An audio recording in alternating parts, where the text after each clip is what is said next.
All right, sorry about being a little bit late. I wanted to make tea, but then I forgot that I was on. But I'm now here. Okay, so we'll be trying to find the first game.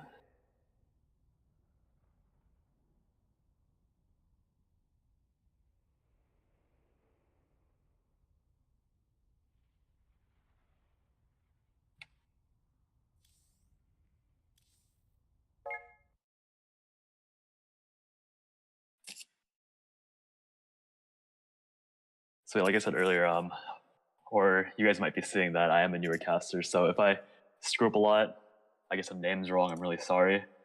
There have been a couple of times where I forgot to put the production tab on, so hopefully it doesn't happen here. But by end of these few hours, hopefully I'll have everything down and we can get on with it. Sadly, I don't have many interesting overlays, so you'll have to deal with this platypus and the StarCraft screen. So hopefully you guys don't mind too much.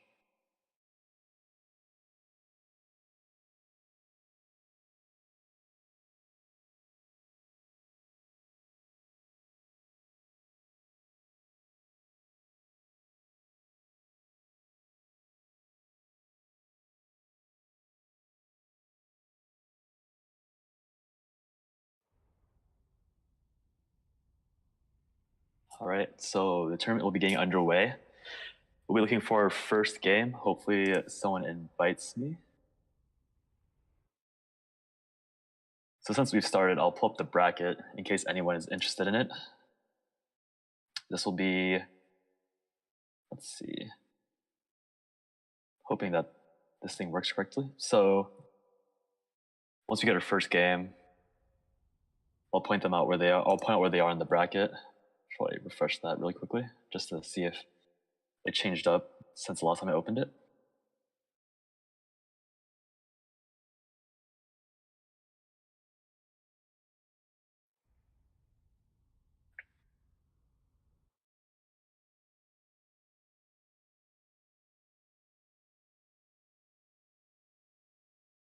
I think right now everyone's just scrambling along.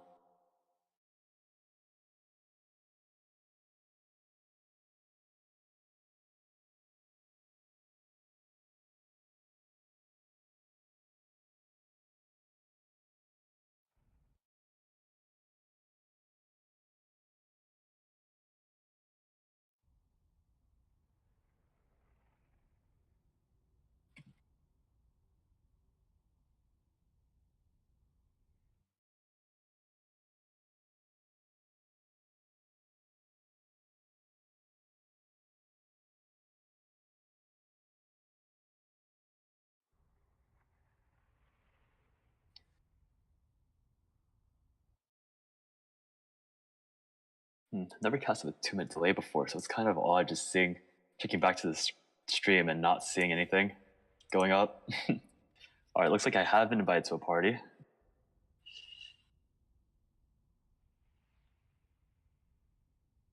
Looks like the opponent, it will be Idra Age versus Winter.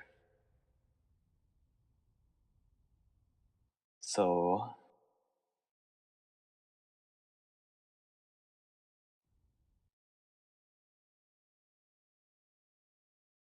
okay, let's see where they are in the bracket. Idra Age and Winter seem to be.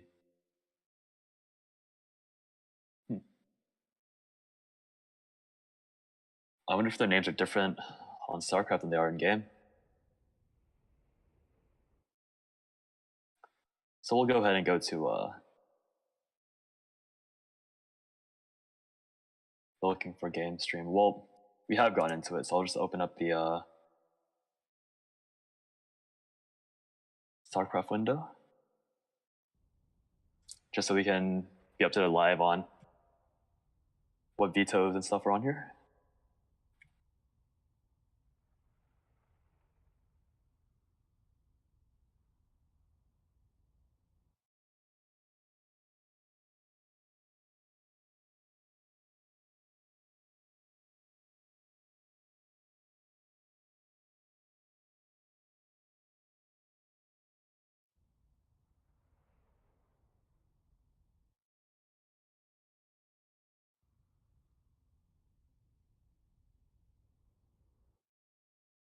Should probably plug the stream in all the various Discords I'm in, just so we get a little bit more exposure. I'm sure that, yep, there are a few bots that have been going up.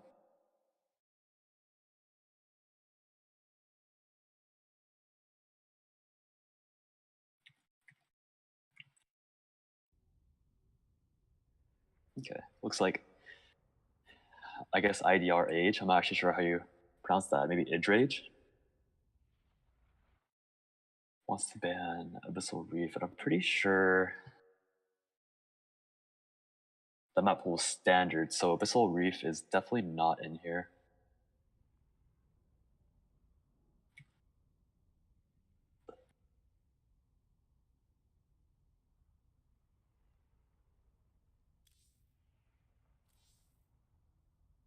Got to leave arcade before it spams me.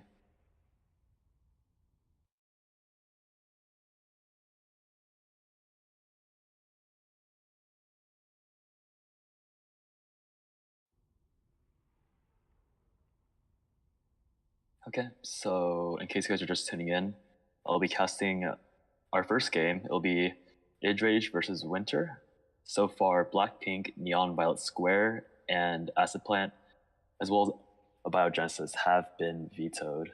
So we are going to be left with, I believe, Eastwatch, Catalyst, and Backwater.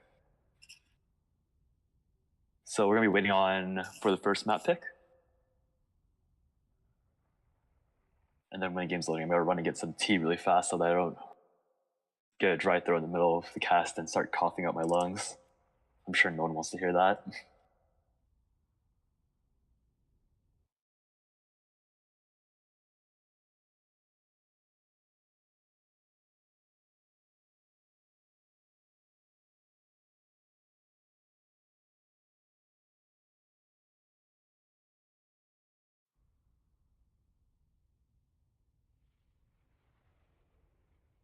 All right, looks like we're trying to figure out some, or trying to optimize ping.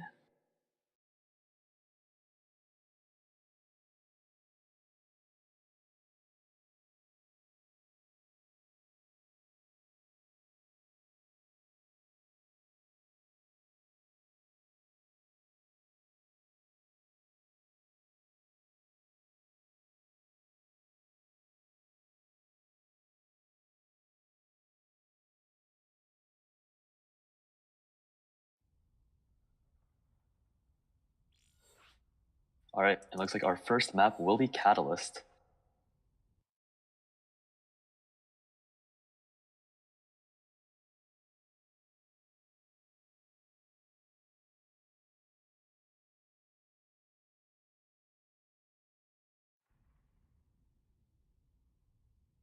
All right, so just as a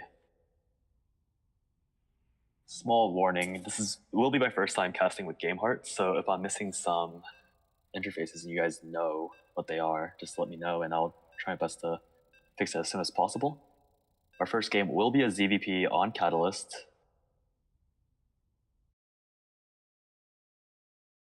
And it looks like Idrage is off racing, which is quite interesting, so we'll see how that goes for him.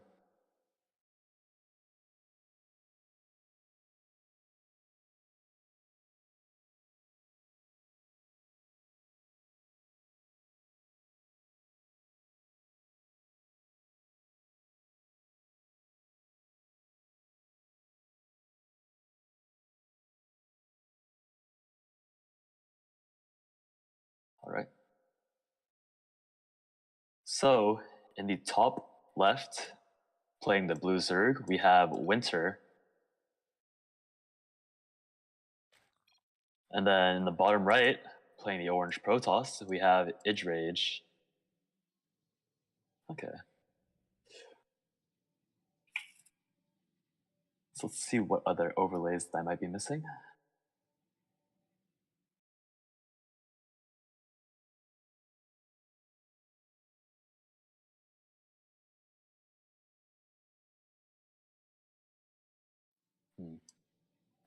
I feel like there's something at the top that I'm missing. I'm trying to figure out what that is really quickly.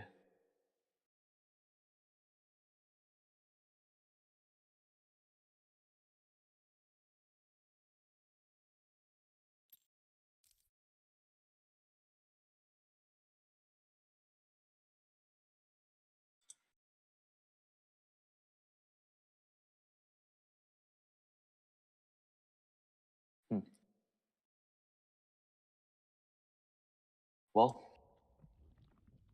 so just start off, we will have a natural wall off for Idrage, very standard, as well as a pull first into or hatch first into gas pool from Winter. Some chats going on, asking if this is on TL. I'm not actually sure if we are, so I'm assuming that Charm Quark can answer that for us. So it's probably hiding back here. Probably just see if anything runs out in the near future. Winter does see that, and he might think it's a cannon rush. I do not believe that he's quite yet scouted the natural, so he's not sure if it's going to be cannon rush, but once he sees it, he'll know for a fact that the probe's just sitting there. Also, without any pylons back there, I'm sure he knew that he was fairly safe against that. So already we have the first two initial lings coming out, safety 4 lings, and we'll see an Adept and Warp Gate starting to be researched from Idrage, and then a Forge being dropped. So there won't actually be a Stargate, I believe, anytime soon. Winter obviously seeing this as he moved the Overlord immediately over once it started. Idrage continued to ask questions in the chat. Looks like we're going to have a 29 third hatchery from Winter. Some pretty standard stuff so far. Looks like this queen is going to put down a tumor instead of injecting for that first one. Probably connect these 3 bases faster, just for safety. Meanwhile, on Idrage's side, he is doing a very interesting wall off where he uses this pylon and this forge here instead of just walling off over here. I believe that's because he messed up the wall on this side. I'm not actually sure. So we do have a Stargate coming down here. And once again, Winter has scouted that. I do wonder what this forge is for. It was a very early forge. There are no cannons or upgrades being researched, so I wonder if that was just a mistake. Although we do see a pylon over here, and I think Winter did spot that, so he'll be able to throw his Zerglings at it and clear that up really quickly. This Overlord going to go down. Not too big of a deal since Winter is going to be producing another Overlord or second Overlord to deal with that supply block as soon as possible. This pylon being shut down along with that probe. A very fast lair from Winter. I'm actually not sure. Okay, it looks like he might be doing a Nidus build. That's the only one I can think of going for a lair that quickly. There is no Evo chamber, so there will not be any link drops coming out. But with the Roach Warren, it does really feel like that it's going to be a very cheeky build coming out for Winter, unless he's just going for a very quick lair. Just for maybe Overseer safety? I'm honestly lost on the lair, but I'm sure we'll see what the results will be in a second. So we see a lot of Adepts being warped in. No third yet, so this is going to be a very early Adept push from Idrage with 1 sentry. And Winter did see those Adepts moving out. Well, he's going to confirm it once these Lings scout and see nothing in the wall. So these Lings are going to run into the natural base. 1 Adept being warped in to deal with it, so he just runs right past, probably into the main. This attack over here finally getting started. These queens are fairly unguarded, but these roaches are about halfway done. 1 roach does join the fight. Guardian Shield being used, so a lot less damage being taken from the queens. The hatchery being focused, he needs to get into the worker line. Looks like he will be getting to the worker line. Kills 1 worker, but still nothing else has died so far. And Guardian Shield has worn off, so 1 Adept goes down. There's 3 roaches. I'm pretty sure the Adepts win this, but we'll see. Another Adept going down, and this queen staying alive, still not being focused. Looks like they shade over, but the sentry is left to die. The Adepts being cleaned up very efficiently by Winter. These Lings and Roaches cleaned up very well. So we see this Overseer being morphed in. I'm assuming that's to scout the base of Idrage, but there is nothing in here. The Stargate was canceled, actually. I didn't even notice that. And now it's a Robox facility instead, but this Robox facility is rallied all the way across the map, and if Idrage doesn't notice that, he might just sacrifice a few morals for free, which will be a huge deal. So we see he has Stalkers, Sentries, and Devs back at home, and a third base warping in. So we'll see if Winter... I don't even know if Winter needs to bother with denying that. If he takes this fight and wins, I think that's just game over right there. So these Roaches will move in, doing some decent damage to the Warp Gate units. There's no shield battery here, so these units are fairly vulnerable. The Adept being focused down already. Let's see. So the Immortal is out now, so these Roaches are beginning. be taking a lot of damage. One roach being trapped by these nice force fields, but it looks like these roaches are still doing a fair amount of damage despite the stalkers and the morals in the back. This Cybernex core are going to be targeted down, and Sentry's being targeted as well. This Immortal doing a lot of damage, 6 kills already, but losing the Cybernex core and opening up the wall. If Winter had decided to go for a lane cap or lane reinforcements, he could have floated very easily. But as is, he decided that the damage he dealt there was enough, so he's going to go macro back up.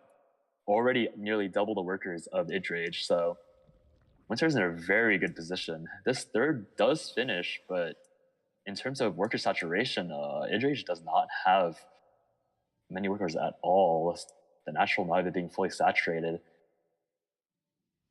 We see Charge being researched. I don't think Glaze, yeah, it's +1 attack was researched as well, but Glaze nor Blink were neither Glaze nor Blink was researched, and I don't think Idrage actually has many Zealots, so this Charge, while useful, won't actually do much in terms of aiding the units he already has out on the field. Well, the Zealots will be able to two-shot Lings, since Winter is only opting for +1 melee attack. I guess there are a decent amount now, but Winter is going for Baneling speed and probably will most likely be making Banelings in the near future.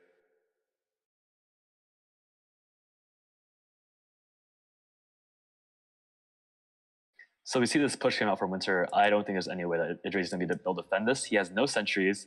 He does have a lot of Immortals and a good amount of Zealots, but being move command into these Lings, and Winter does scout that, and now this third base is going to be sacked because there is energy for recall, so we're going to see a recall go through. A little bit of free damage, but the Roaches kill, or the Immortals kill the Roaches so well, and the Zealots just shredded through the Lings. So although I said it looked like a bad fight for Idrage, it looks like he does push off this initial Roachling Hydra attack. Looks like Winter will turn around though. Let's see if these 3 Immortals can push through. Never mind, Winter does back out. These Link run by is doing a lot of damage. I think all these worker death. I actually don't know if the worker death counter is showing up. Probably check that again through game hard in a second. But this third base is now once again exposed while the army is trying to move over fast enough to save it. It looks like he will be able to save it if Winter wants to back up. Actually, no.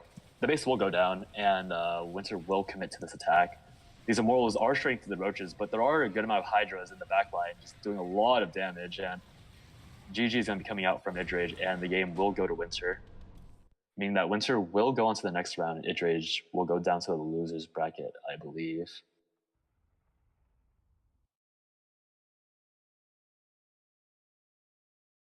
Actually, was it best of 3? Oh man, I need to read the rules again. I thought it was going to be best of 1 throughout the... Wait, let me make sure. Let me talk to them really fast.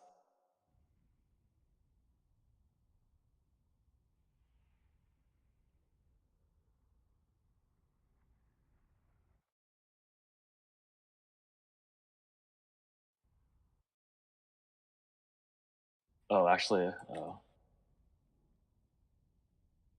okay, no, upper bracket is best of 3. This is still upper bracket. Lower bracket will be loser's bracket, I believe. Right.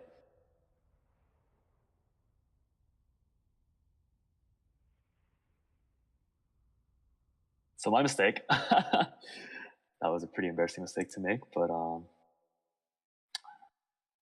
we know.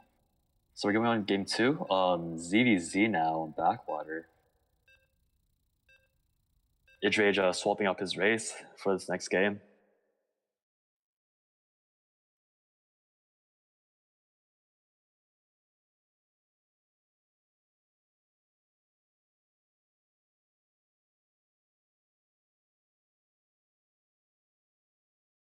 Backwater is a fairly interesting map. I'm not sure how ZVZ will play out on it. We'll get to in a second. In the bottom right corner, playing the purple Zerg, we have Winter canceling a drone very early. I wonder why. And then in the top left, we have playing the orange Zerg, Idrage, swapping his race after dropping a game as Protoss. So we see a very early pull from both of them. I think that was a 12 pool, and drone's now coming out. So that that drone being canceled actually didn't matter at all for Winter. Oh, it looks like Winter's gonna be opting for another drone, while Idrage is gonna go for that gas earlier. So we'll be seeing speed much quicker for Idrage. We'll have to see if that is gonna tip the scales in his favor. So I have heard of something like a macro 12 pool. I'm not sure if that's actually a thing, but I have been told that is something that Zergs do in ZVZ. So we'll see if that's what Winter's going for, because he still hasn't taken that gas. He is starting to go very high in minerals, and the drone is going to go out to take the hatchery at 17. So he will have to hold off the lane flood that will come very soon once Idrage gets to 100 gas. Both sides continue to make Zerglings. Yep. So we'll see a very even Zergling count coming out. And actually, Winter moving out with all 6 Zerglings. I wonder if this will... it won't be a mistake now, because speed is nowhere near finished. And both players are having very similar builds. Actually, Idrage's Queen coming out much faster. So lanes are going to pass by. Winter's Natural is going to be very exposed. I think he'll know what's going on once he sees these lanes moving out. I'm expecting him to either pull back immediately or just go into the main. So it looks like he will choose to go into the main. These Zerglings also going to the main for Winter. This Queen's still not popping out, so the Spinecrawler will just go down. So there will be around 10 Zerglings, or no, yeah, 6 Zerglings in the base of Winter. He will be pulling drones to defend that, and the Winter's Zerglings have been pushed back by Idrage. So I think as long as this hatchery stays alive, I think Winter should be in a better position. Speed will be done very soon, so this hatchery will basically be the main fighting point, I think, for or main defense point for Winter. So gas still hasn't been taken for Winter, so these lanes are going to be very easily outrun. Speed very, very close to finishing, and I'm actually not sure how Winter's going to win this game if Idrage manages to overwhelm him with these. So there will be a lot of Spinecrawlers being sent down. Around, most likely, both of these will be set and ready by the time Idrage pushes in. And we see a lot of Zerglings already out for Idrage. We see 13 to Winter's 5, along with these Spinecrawlers providing support. So I do believe that these Spinecrawlers will be able to defend it off. We'll see.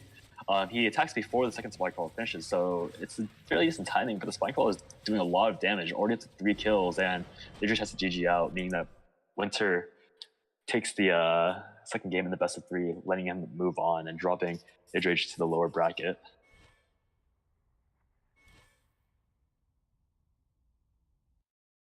All right, so we'll be attempting to find another game.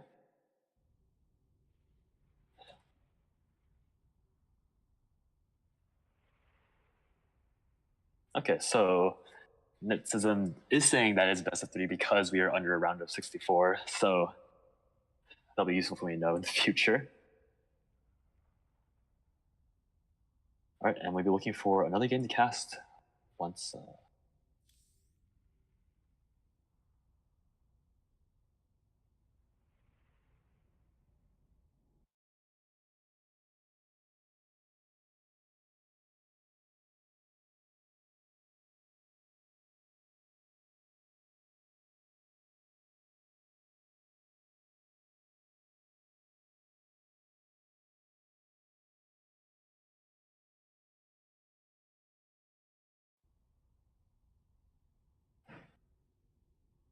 All right, so we might be waiting for a while unless someone hits me up in a second.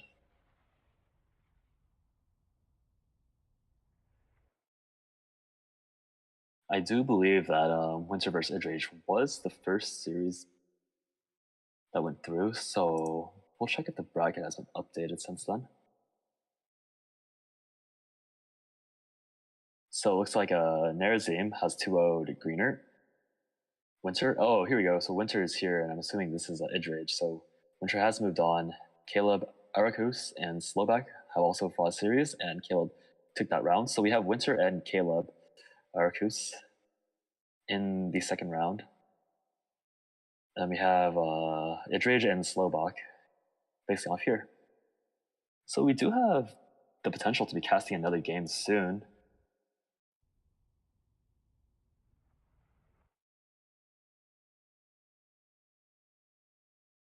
Not sure if anyone will message me for that.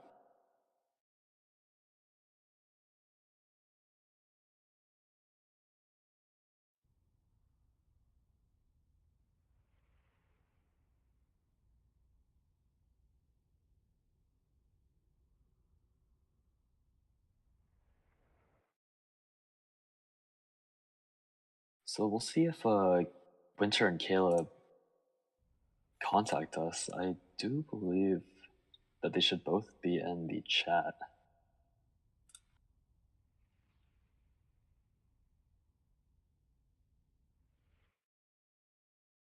So while we're waiting, I'm gonna go grab some tea. That's probably been steeped for way too long, and we'll hopefully start within the next few minutes.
All right, so still no one has contacted me. I'll send another request.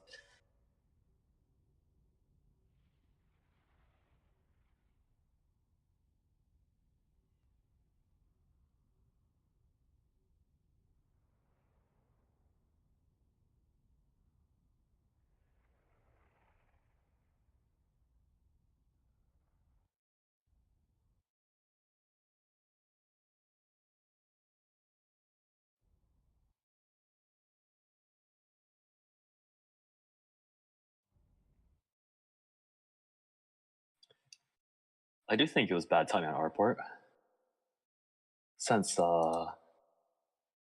we were in the first series, and I do believe that most people are still playing their games.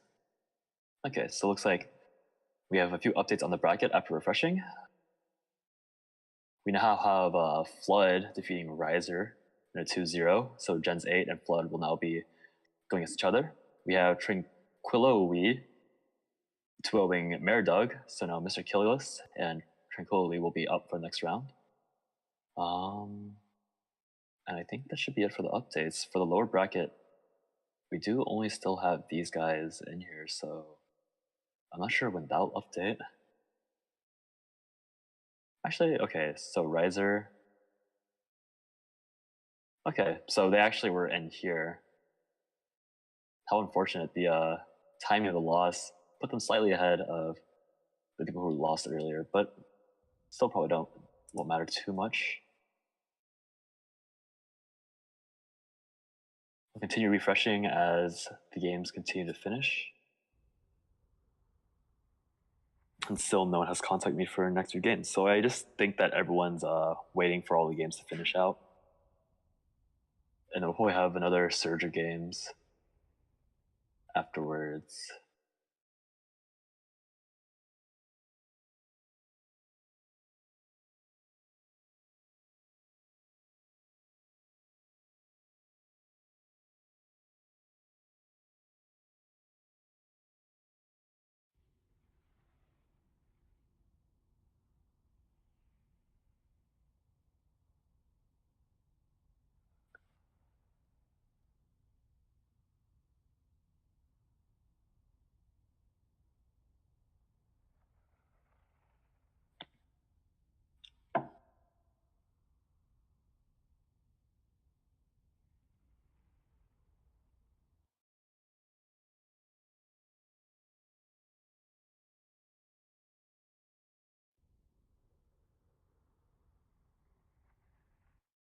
All right, so we'll continue to refresh the bracket page, see if there have been any updates, since it has been a few minutes. Looks like it's still the same, so we will continue to wait on it.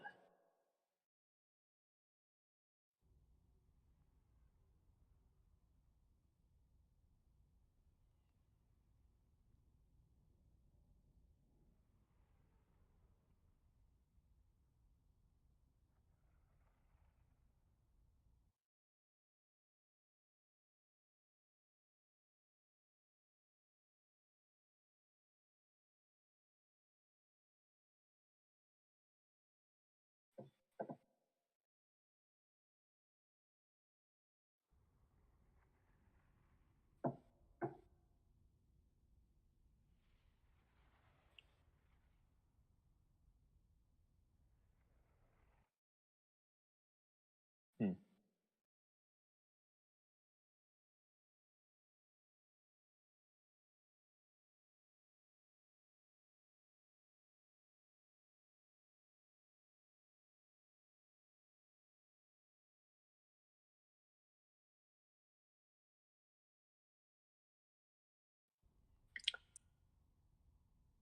So again, if you just joined the stream, we are still waiting for the next round of games. We do have a good amount of people that have finished, but none of them are trying to party up and pushing out that new game. Looks like everyone is taking a small break. Okay, so we do have a game now. It is going to be Winter versus Caleb Oris, I think was his name. Caleb Arakus. So we missed the vetoes, but we do have Eastwatch for our first game.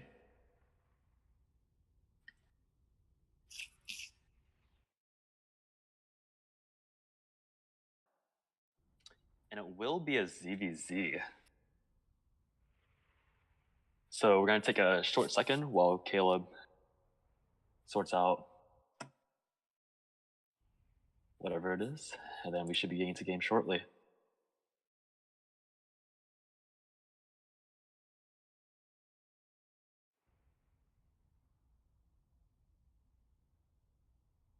So it looks like people are finishing up, and we should have other games to spectate after we're done with this series.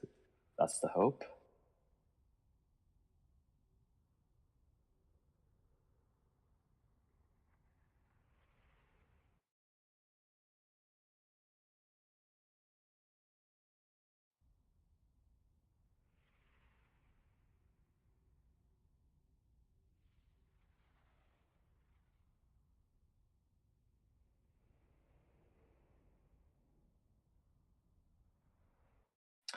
I've actually very seldom seen ZVZ played on Eastwatch. I actually don't know how that goes.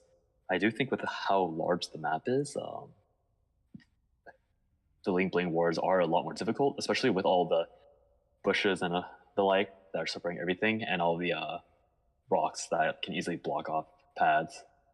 So we'll see how these two play, because I have seen some interesting games played on like Pig streams and other Zerg player streams where they do block off pads early on so that they don't have to worry about as many attack paths. But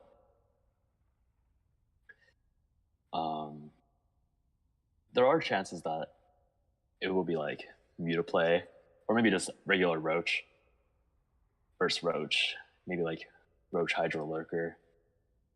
It'd be very interesting if we saw the Hydro Lurker Viper style that we saw in IEM the other week.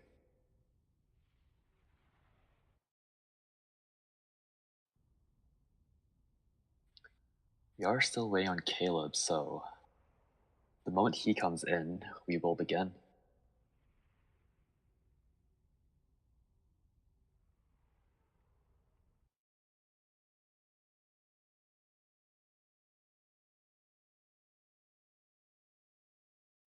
All right, so Caleb is here, and we will be loading into this game on Eastwatch LE.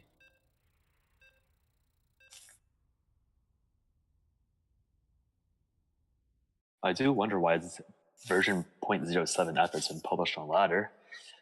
I wonder what else they could update on Eastwatch. Maybe just remove all the bushes or all the rocks. That could be kind of interesting a lot to see. All right. So in the bottom left corner, playing the purple Zerg, we have Winter. And the top right corner, playing the red Zerg, we have Caleb Arakus, who I'll probably be calling Caleb from now on because I'm pretty sure I'm butchering that last name. So actually, that's a pretty interesting icon he has there. I think that's a roach. It's pretty detailed. Never actually seen that before. Looks really nice. And I don't think I don't know how to zoom the other way. I don't know the buttons well enough, unfortunately, but it doesn't look like Winter has. Actually, Winter has the Hydra version, I believe. That looks like a roach. That looks like a Hydra. Yeah. So we have Roach versus Hydra. Not bad. So we do see a pool first coming out for Winter, with the hatch first coming out for Caleb. I have read that hatch first does beat out a later pool first on multiple occasions. So with that in mind, I do believe that Winter is going to be slightly behind on the macro game, but he will have wings and speed a little bit earlier than Caleb. So we will see what he is able to do with that. These overlords moving in the typical positions is going to the natural, going to attack paths, and just generally scouting out just the important things from the early game, like maybe a 15 hatch, because if this overlord reaches this base and the creep has just begun the spread, then Caleb would know, or Winter would know, that there was a 15 hatch being pushed out by the other player. So these first overlords are very important in ZVZ just because it gives you so much information. So we will see these two lings just moving out. So with that, I think Caleb will know that Winter did a very early, or an earlier pool, not a very early pool. But by the time these lings get across the map, I believe that Caleb will have his two lings out ready to meet these lings, and Winter pulling out the Overlord just so the queen popping out of Caleb's natural won't be able to block it. So these lings will get into the base. They will scout out the workers here, and they'll try and pick off a drone. It looks like it's going to be pulled away and kind of try and hit his drone really quickly. Very nice control from both players so far. The queen about to just throw some needles at the lings. Not too much damage, and it looks like the lings will probably get out. Maybe this ling will just get slapped in the back by this other Zergling, or maybe the queen will end its existence beforehand. Yep, looks like queen's going to continue to slap it, and both Zerglings will go down, but not before Winter sees that Baneling nest. So Winter is actually ahead on workers because Caleb just went ahead and made a good amount more Zerglings, but he has also taken his third, while Winter has still not moved towards it. So we see a much more macro-oriented, or not necessarily macro, but just much more, I guess it could be considered macro for now, oriented play for Caleb, because just because there is a third being put down, it doesn't mean that Caleb wouldn't be going for a very heavy Ling rush in the future, but he's staying at home with these Zerglings. And he is behind a good amount of workers. So the Roach Warren is coming down for Winter, while the Roach Warren has still not been produced by Caleb. So if Winter does a decent, or hits a hard Roach timing, then Caleb might be in trouble. We see an Evolution Chamber being put down, as well as a Roach Warren. So we see a much more standard build coming out. Also the third hatch finally being completed. So these lings will try and slip through. They're going to take out this queen, I believe, but I'm not sure. Oh, this drone going down too, actually. This queen might survive because of that switch fire. Oh, almost living. But I believe that was the drone to be making the third base. So we see roaches coming out for Winter now. Caleb's still drawing it very heavily because he did see no Zerglings on the map. And he does scout the third base finally being taken. So he might just choose to drone up very hard, or he might choose to do a timing on that third base. So far though, judging by his larva usage, he will be choosing the drones, as he has taken all the gases that he needs to go into consistent roach production in the future. So this Overseer, scouting that the third base has been taken, and that since our workers on there, I think you can safely assume that the third base has been taken for a while now. The worker lead finally being overtaken by Caleb. I'm actually not sure how to pull up the income tab. Let's see if I can just check that really quickly before the game gets too far.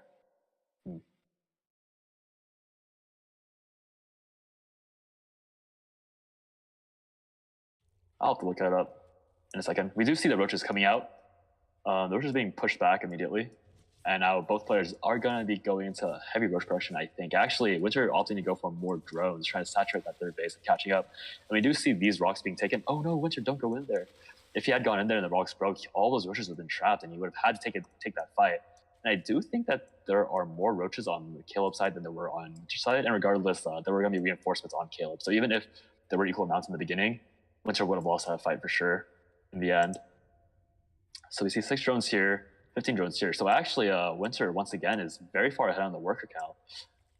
Gas is being saturated, Overseer being slapped away, +2 attack being worked on for Winter already. So he does have a good lead in terms of upgrades. Well, right now, the upgrades have evened out. But it does seem like that if he manages to attack right when +2 is finished, I do think he will have a 10-20 second window where he will have the advantage. So these roaches coming in, defender's advantage does go to Winter, but Caleb gets a much better concave. Ravage is coming out, so we'll see if he can push these roaches out of position. Actually, holding on to the biles. Let's see. Yeah, pushing them out. And I think Caleb does have to go home after that. It was a good concave for a while, so I do think there were fairly efficient trades going on for a bit. But the Ravagers showing up and the reinforcements showing up for Winter did let him push back the attempt to take down the third by Caleb. So we see the workers have evened out, but Winter does have a nearly a 20 army supply lead from the early worker lead, I think, since Caleb wasn't able to capitalize their hatchery production as quickly as he wanted to. Fourth base is going down for Caleb at the gold base, but this very scary push for Winter is coming out, and I do think he still outnumbers Caleb. But again, it is defender's advantage, and he can set up the concave much faster than Winter can since he has long creep. So we'll see the biles start coming out. Decent dodges by both of them. Winter almost getting nailed on both sides by the biles. So actually fighting on the ramp. So the concave for Winter is going to be absolutely obscene. The biles once again falling short, but taking out that creep tumor. So maybe that will matter for Caleb when he tries to reinforce his third base. So we see Winter just trying to force Caleb to fight around that ramp, violating that Evo chamber. That Evo chamber. Oh, he gets up into the base. So this fight is just. If Caleb loses this fight, he might lose a lot of production. The bile's still flying out. The reinforcements for Caleb coming out. And now there's going to be a 6 surround or nearly a surround on Winter. So he's going to be losing a lot of units for free, but still ahead on the army supply.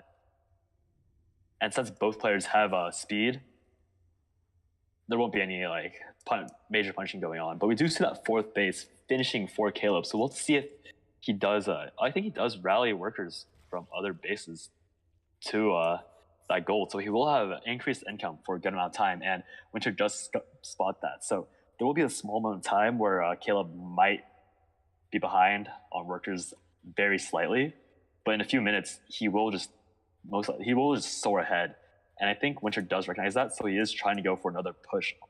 And this time I believe that push will be going to the third base location, so he will have to break the rocks, and Caleb, we'll see all this. He might bile down the Overlord. I don't think he has enough Ravagers for it. I do think you need 4 bile shots to take it down. So rocks being taken down. Caleb already set up for this. Probably going to be setting up a very good concave, and once you're going to have to back out from there. Caleb already pulling ahead in the army count. So that gold base is already doing good. Actually, the gold base is being counterattacked, and I didn't quite catch if the workers killed again. This UI not showing me how many workers died. Probably a mistake on my part, but these roaches will be cleaned off. 1 goes down. Oh, Hydra's down in the mix for Caleb. So since he already does have a very good worker buffer, these Hydras will be able to dish out DPS very quickly. But if these Hydras are caught out of position, they will melt very quickly to the very large roach count of Winter. So Lurker's coming out actually for Winter. So we will be seeing this very positioning based, even more positioning based ZVZ style. So they're going to be burrowed on this fourth base location. So if Caleb does go through here, they will be shredded by these 5 lurkers that are chilling here. But there's gonna be a fight here. Biles being thrown down. Kiting starting to happen.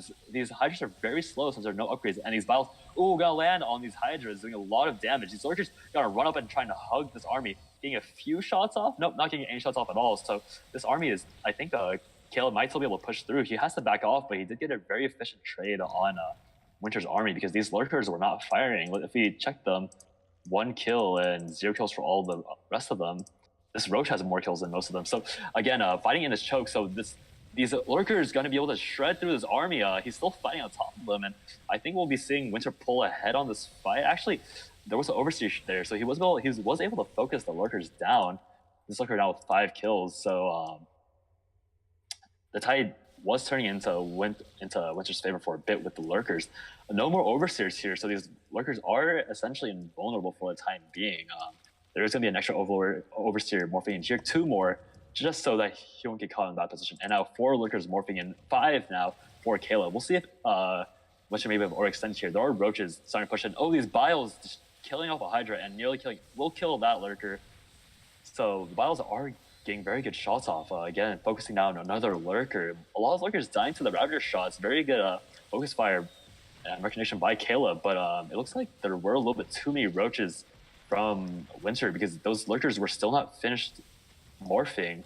So Winter is going to push in, kill a lot of very high value units and start to pound on this 4th base where his 4th base is still up, and this lurker is just in such a good position.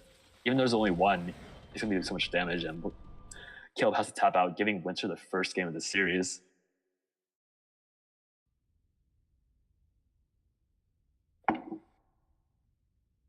Very nice game from both sides.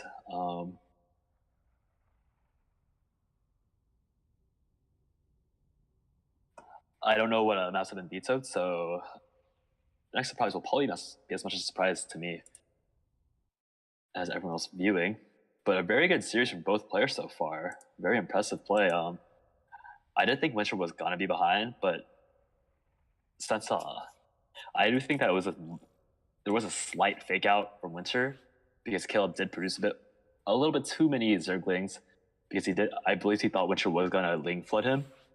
But since he transitioned straight to the roaches, he was able to just do a very good job in getting ahead on army and workers, and the lurkers being morphed so much earlier for Winter just pulled him so far ahead in terms of tech units. So then Caleb attacking into the lurkers, although he did manage to snipe down a lot of them, couldn't kill them quite fast enough before the lurkers did their damage and just shredded his army.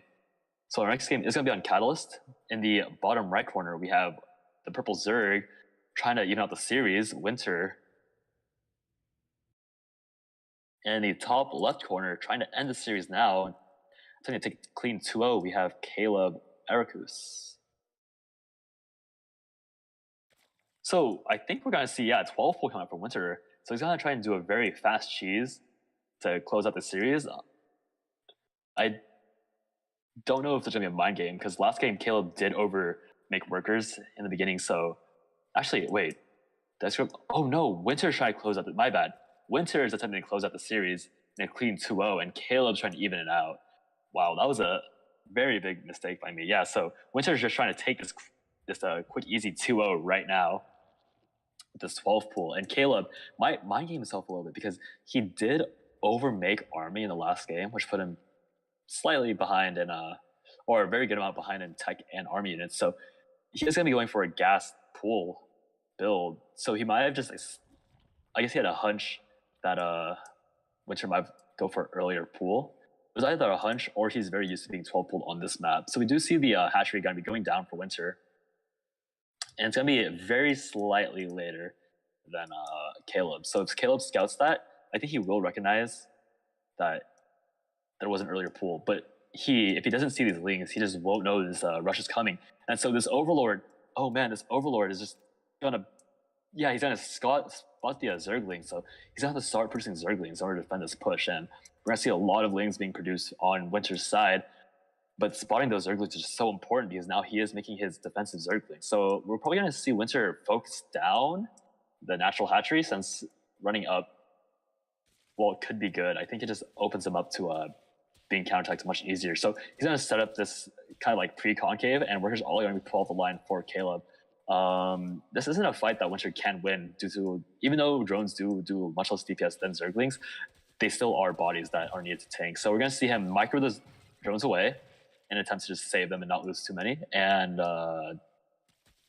yeah, we're going to see Caleb probably macro up with just drones back home. Yep, looks like he is going to be making drones while Caleb continues to produce lings. Now, Winter has to be careful because he loses all these drones for what might be free. He will be susceptible to a big counterattack by Caleb because he does have a very large swell of lings just building up. This hatchery is dropping lower and lower, but now this Queen providing support. I'm not sure if Winter can take these fights anymore, especially with the decent drone control that we have been seeing from Caleb.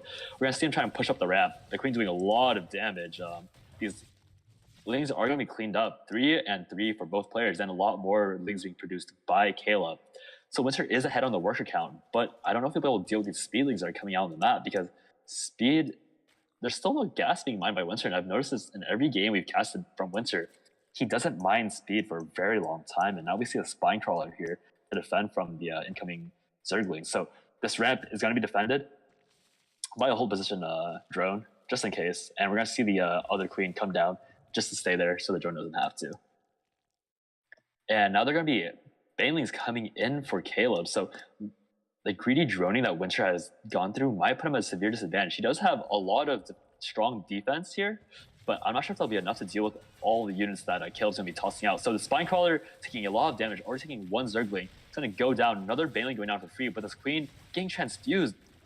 Now the Banelings are going to go in for trying to get a decent hit. 1 going down to 1 Zergling, 1 for 1 there.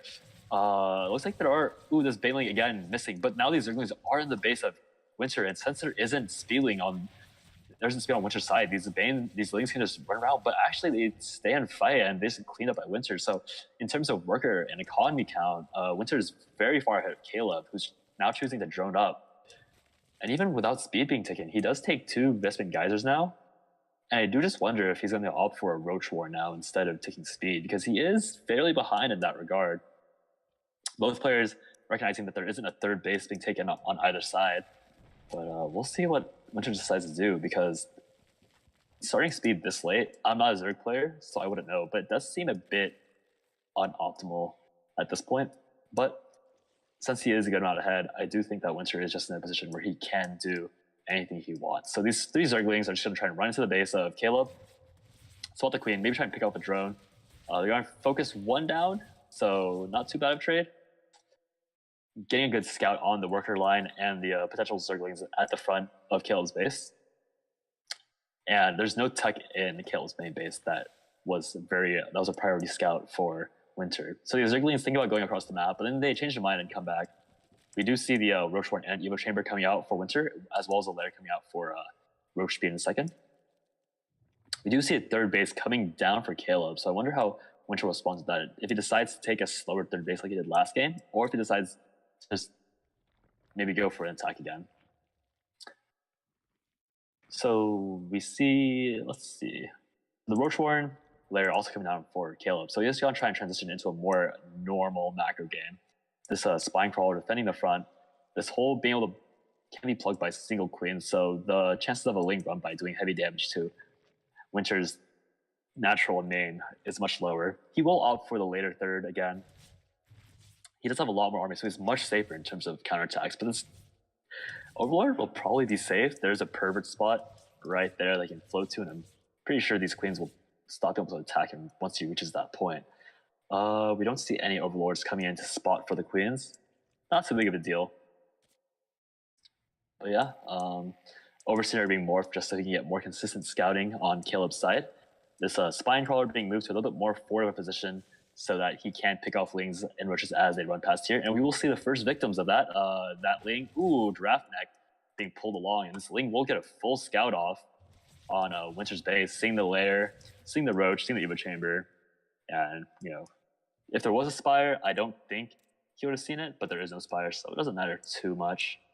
These Roaches going to do some pressure on the third of Winter, and I do think that these Roaches of Winter are doing pressure on the third of Caleb, so pick off a Roach already, so I do think this third might be forfeit. There is a lot of supply for Caleb, but I think it's all tied up in production, actually, so these are 3 drones are trying to pick it out, while these 3 roaches are trying to pick off the hatchery, while the other ones trying to pressure off the reinforcements of Caleb. The roaches in production now, just now popping out, but I do think that the roach count for Winter is still much higher. 7 more on the way, but they're still in production. He might just run back and pick them off again, because Winter has been picking up all the roaches that have been coming out from this 3rd hatchery. I think he might just focus down the 3rd and back off.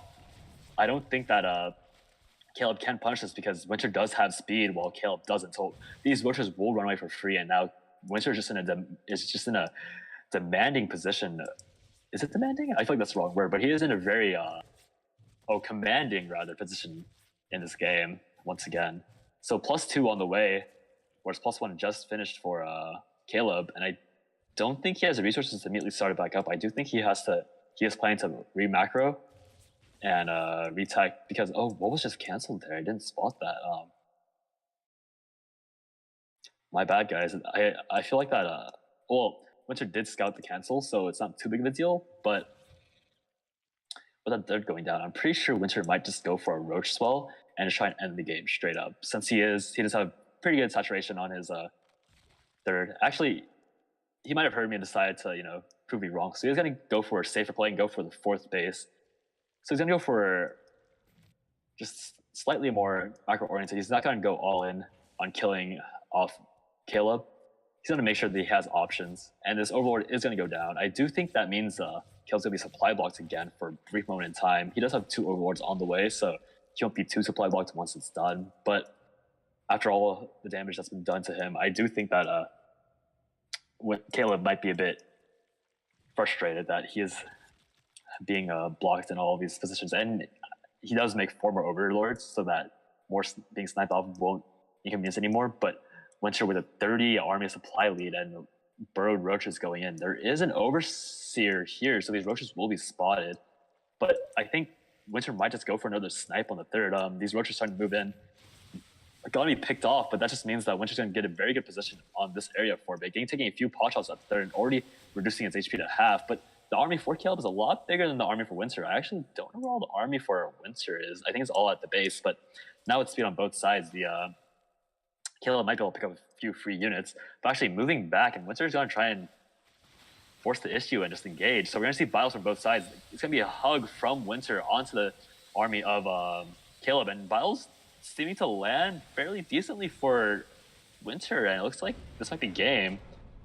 So Winter taking the series 2-0, his second 2-0 of the day, and he is the main player we have casted. So very good play by Winter, moving on to the next round, while I do believe that Caleb gets brought down to the lower bracket.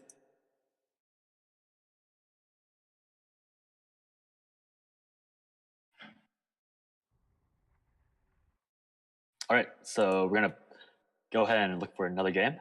Hopefully it's gonna be much faster this time.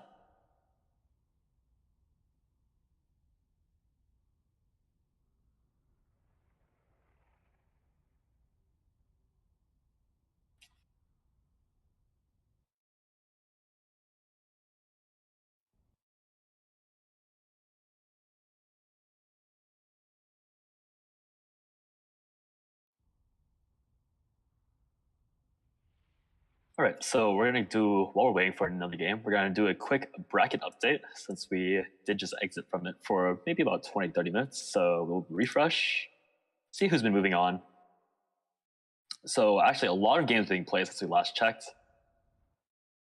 We see Gens 8 taking 2-0 against Flood. 3DB taking 2 series while we weren't watching, so now he's gonna be going against Gens 8. Nerzine being taken down by 3DB as well. Triloquy, I think Mr. Kilowis had to take a bye there. That's why it's a -1, and that's why he's moved on. 10-1-2-3 beating Yoroshiku, I think that's how you pronounce it, and now it's going to be versing up against Tate Lucky to determine who's going to be playing against Tranquillo Way. Sigfried beating Zergberg, and now going to be facing up against Halfbreed to determine who faces against Uko, who defeated Silver Chloride and SC2 Lissandro to get that position. SC2 Lissandro beating out Santine 2-0, but dropping the game to Uko, as I mentioned earlier. Snake Style beating out Ghost Hell, and then losing to Romson. Winter, as we saw earlier, now going against Romsom in the near future. In the lower bracket, I don't know what went on here, but apparently Oasis just completely destroyed Greener 99-0. So now he's going to be going against Snake Style in the next few games. Also, Silver Cord also 990 Stancy. So he's going to be going against Mr. Kilowis in the next round. Nuitari Dark being Slowbach. He's going to be going against Flood. So we essentially have everyone ready here in losers bracket except for the loser of 19, which I think is here. So either Halfbreed or Sigurfried will be showing up here, and actually down to 18. So TA Lucky and Terran123 will be showing up there. So try and zoom out a little bit so you guys can also see the bracket, or most of the bracket at least. I'll just show the winners bracket for now. There we go. While I continue trying to find a game to cast.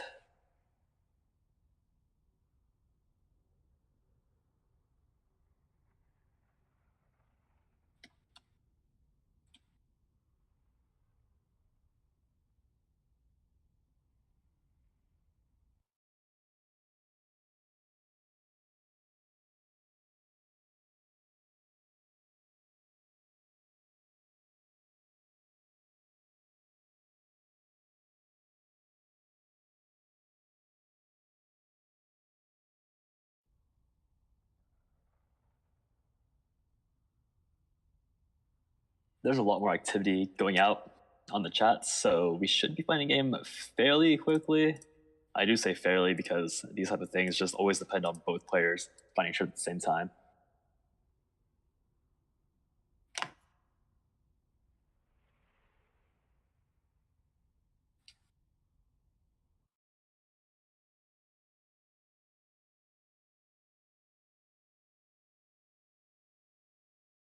Right, so you guys will hear this 2 minutes later, but I am the guest caster for this tournament. My stream is MianiFlakes, as you might see in chat. Thank you for Charm Quark for allowing me to cast this, since I did have nothing lined up for this Saturday night. I think the most I would have done was just go out and just maybe eat food, just bum around. Thank you, Sidonid, for the a lot of love.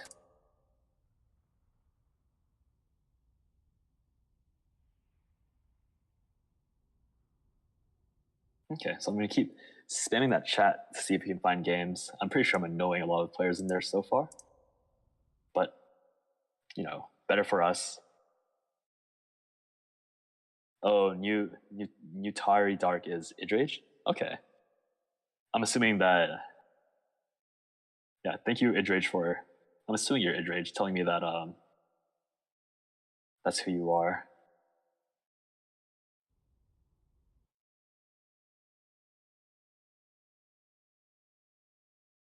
Okay, so we're gonna go ahead and refresh again, just to see if any more players have finished up. I don't think it would move that fast. Actually, we do see TA Lucky beating out Terran123, so Tranquilo is gonna be going against TA Lucky, and Terran123 has dropped down to go against the Zergberg in the losers bracket. So we just have one more round in round 2 to be decided, and so I think losers round 2 is technically round 3 for most players. So the tournament is moving on fairly consistently.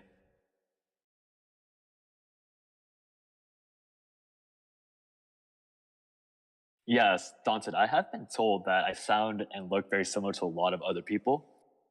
I think it's a trait of mine. I'm a very generic person, so, you know, I can walk around the streets and people would just be like, I think I know that guy, but, you know, in reality, they probably have never met me. Might be wrong, but it looks like Winter is asking me if you want to do another game.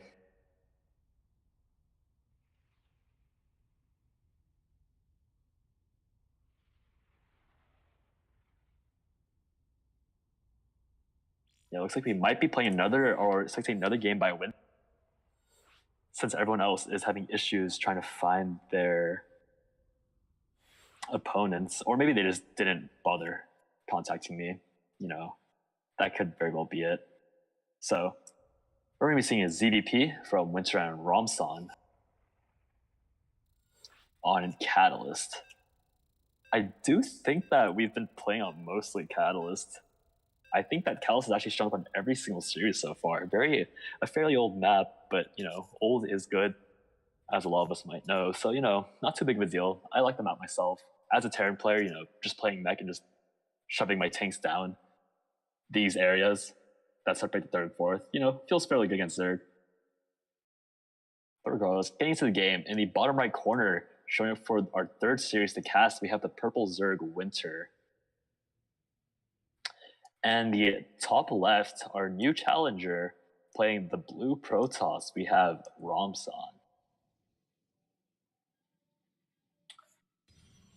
So we see a very early probe scout coming out from Romson. He might be just trying to block off. Yep, we see here he's trying to block off the natural of Winter. So if Winter goes for a 16 hatch, he'll be fine. But if he goes for a 17 hatch, which he does seem like he will be going for, it will be very annoying for him. He might have to either take a pool or just go for a third hatchery, or his natural hatchery, on a third location. So we see these two meet. They gotta butt heads, gotta play a little game as, this drone tries to take down the probe. Probably gonna see a pylon being set down as soon as he can. We will see a pool being taken by Winter, as well as the extractor. So Winter has encountered this a lot of times. He's used to it. He knows the responses, and we see this probe going for the scout and seeing that pool and gas being taken.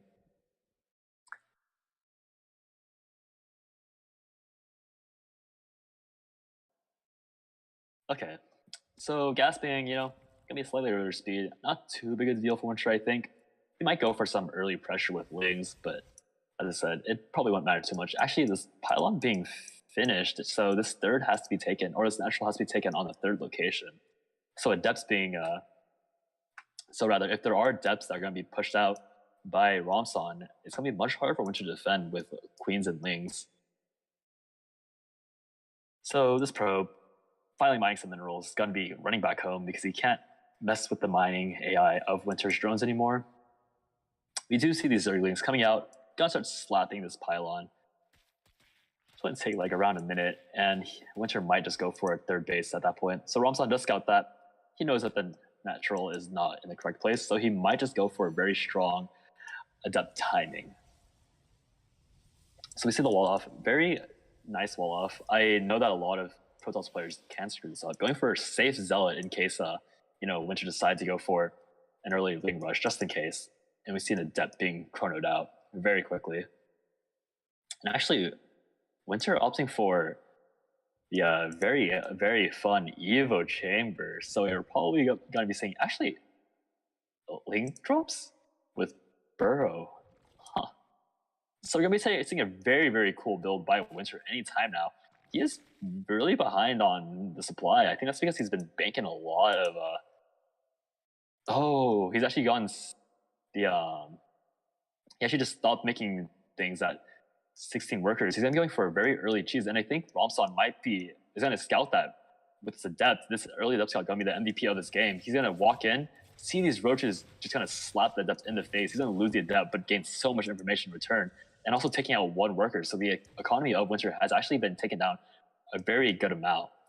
So he saw the roaches, he saw the Evo chamber, so he should know that there's gonna be something very scary coming out. But is there a Stargate? There's no Stargate on this side. So these 3 shield batteries, while good for the front, they don't shield this far back.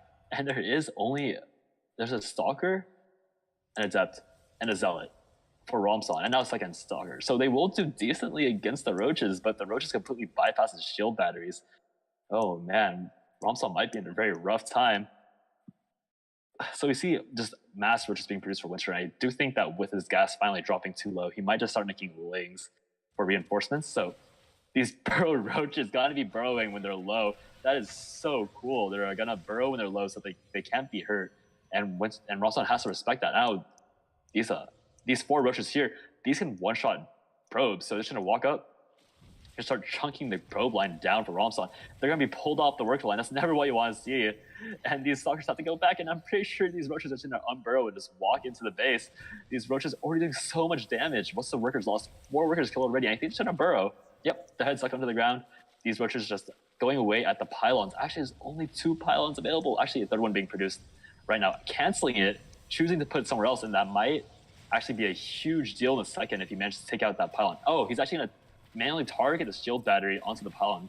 Very smart play. This we're going to see a more burrowed Roach Micro probably. Yep, that one being burrowed, that one being burrowed. Actually, that one being taken down. I think he misclicked there, but there's still no detection for Romson. He hasn't made a Robobox facility yet. The Stalker being taken down. These Adepts being focused. More Stalker Adepts being warped in, but these bros are just getting slapped. And let's see the worker count. 8 workers being killed so far. A bit of a, he can't be ever a 1, so these rushes will go down as he is focusing down this front base. Oh, actually, there was a box facility. Oh, it was right there. I didn't even see it. But yeah, so now these burrow shenanigans are going to have to go to an end, but there's these shield batteries are running out of energy very quickly, and this shield battery doesn't actually help these Zealots. Actually, this one's still shielding. And actually, I do think that when you burrow roaches, they lose aggro. So although they aren't completely invulnerable anymore, they do drop aggro. So it's kind of like pulling them back instead of straight up losing them. These Lings don't have speed. I do think that Romson has fended off this push. He did take a decent amount of damage, but since Winter has just been making straight units, he's still very far ahead. So game 1 going to Romson after Winter going for a very, very cool all-in my opinion. And that's actually going to be the first game we see Winter drop so far.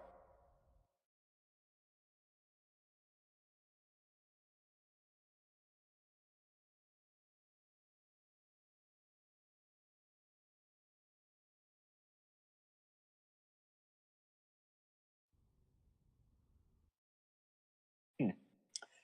4G Kenzie, what was I doing incorrectly? I actually don't see any on Discord, so if there was an issue, please let me know. Oh, Romson's attorney.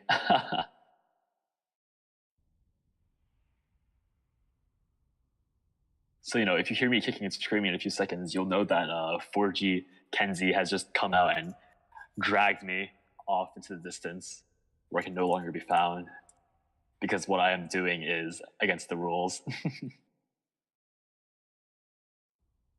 Slowly waiting for game 2. I again don't know the vetoes, but I'm pretty sure those 2 players are going to be talking it out. Yep. So we're going to go on Black Pink, a very, very large map. So I'll be very surprised if Winter does still offer all-in. I mean, again, all-ins don't necessarily have to be a map-by-map basis, but I would be surprised if he went for 2 all-ins in a row on these 2 fairly large maps.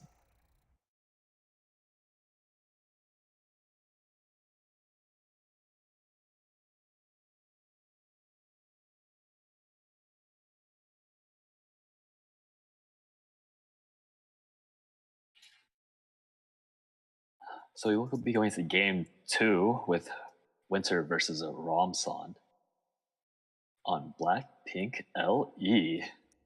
In the top right, we have Winter trying to even up the series, bring us to 1-1 so we can continue his tournament life. Playing the purple Zerg. I'm pretty sure I said his name way too many times. Winter. And the bottom left, trying to end the series and continue on to the 4th round, we have playing the blue Protoss Romson. Look at that. I think it's like, is that Artanis' little thing that floats on his back? I actually don't know what that is. It doesn't look like a Protoss symbol, but I do recognize it from Artanis. So we're seeing once again a very early probe scout by Romson, more to just annoy Winter than to do anything else. And Winter will be going for that 16 hatchery this time, and I'm pretty sure he's going to be able to build it right when Romson gets there. So adapting to the playstyle of Romson already, he will get his hatchery on location immediately. He's going to go back to doing this very annoying probe micro. It's going to be this drone manages to win out. He's going to continue just poke around, maybe make Winter lose 5 minerals in the next 3 minutes, which could be a big deal. I do think that's just more for that exercise rather than actually doing economical damage. But every small advantage does add up when you're playing the level of these 2. So I can totally respect it. So we're going to be seeing, a very standard play for both players. 20 Nexus, Cybernex Sword coming out right for that. Hatch Gas Pool from Winter. still a little bit too early to determine whether or not Winter is going to go for another all-in, because with how Zurich operates, it is, kind of, they do play very explosively. I have tried off-racing Protoss a few times, and getting this wall off on Blackpink is pretty hard for me because it's just so odd. I can never get the angle quite right, and the pylon placement for me is just always very off. So whenever I see people just pull off very consistently, I'm like pretty impressed, even though I'm sure it's not that difficult, but So this probe does leave with 5 minerals. Got me scouting, got to see some drones here, and he knows that he didn't pull, so this won't be a 19 roachling all-in from Winter. So this probe getting a lot of information off, very good scouting. Gotta be looking for the third base, doesn't see anything there. The drone gotta be walking over, and he might be able to, okay, I think there's gonna be a pylon. Oh no, he's not gonna drop a pylon because he didn't have the money for it. So this drone is gonna be able to put the third beta down. All safe for this time. And we're gonna probably see a fairly, or I say this, but we see a Twilight Council being placed down for Romson instead of a Stargate. So we're probably gonna see a Glade Up opening. We usually, and Winter does scout that, he does see the charge being researched, so it might just be a 8-gate charge all in. Winter can't see what exactly is being researched. He just knows that something is being researched, probably. I'm assuming it's just judging by the flashing lights of the Twilight Council. And the Overlord is going to be taken out by the Stalker. So these 2 Adepts are going to be walking up, going to be trying to get some pro damage in. 2 Adepts do one-shot a drone and Zergling. He's going to cancel the Shay and instead go for the third. Probably a smart play. He probably would have been able to kill maybe 4 drones, but it wouldn't probably have been worth it. Oh, these Queen's going to be pull-up position. These Adepts are going into the mineral line. Yep, let's see. He's going to take out 1 drone, 2, and I believe that's actually it. So very good control by Winter there, losing only 2 drones.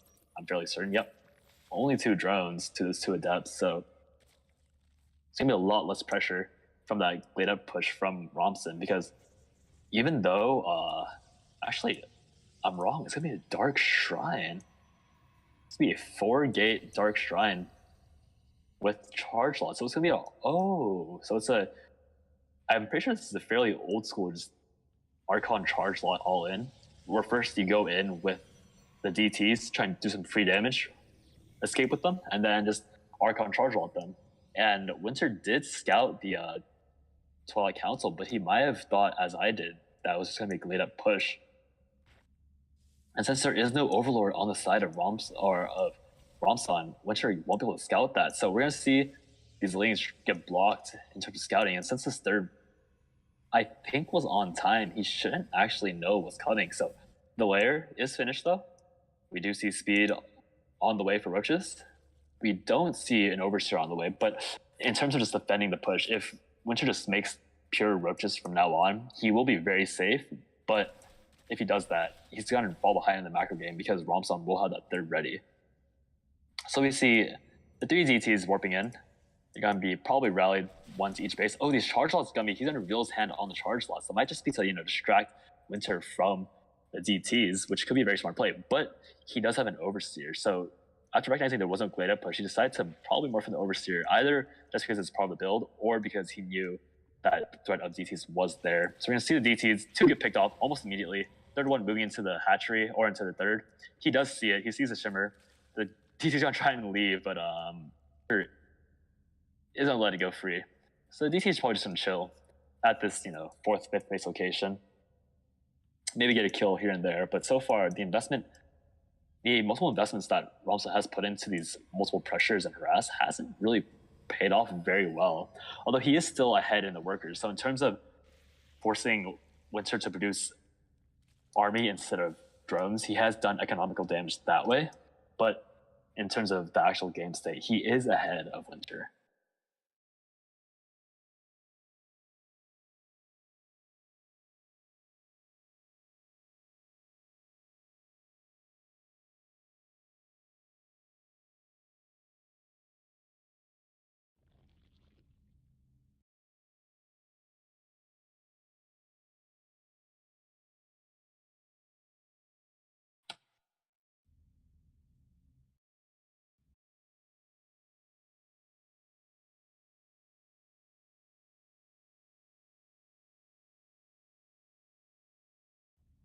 Sorry about that. I was responding to Yellow Pickle through my DMs. He is my casting buddy, and he is the person that got me started, casting. So I am more or less betraying him for doing this solo cast. If mysticism allows me, I'm sure he could join in to help me co-cast. But sorry, Amma. I just thought you were gonna be laddering since I remember you said you're gonna try and do the push the masters this break. But yeah, if mysticism or charm quark allows it, you can just join in and you get started. But anyways, we see Winter doing a small roach pressure, being denied by the standing army of Ramson. We see this overseer seeing everything, chronoing the forward. She does confirm the DT shrine, and we do see the temple archives. Actually, did I miss Storm being researched there?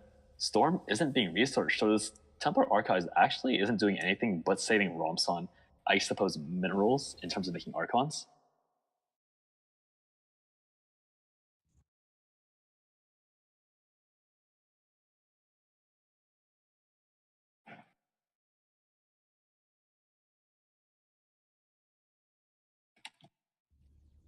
So we do see these roaches just trying to find weak points of Ramson to just do some good damage.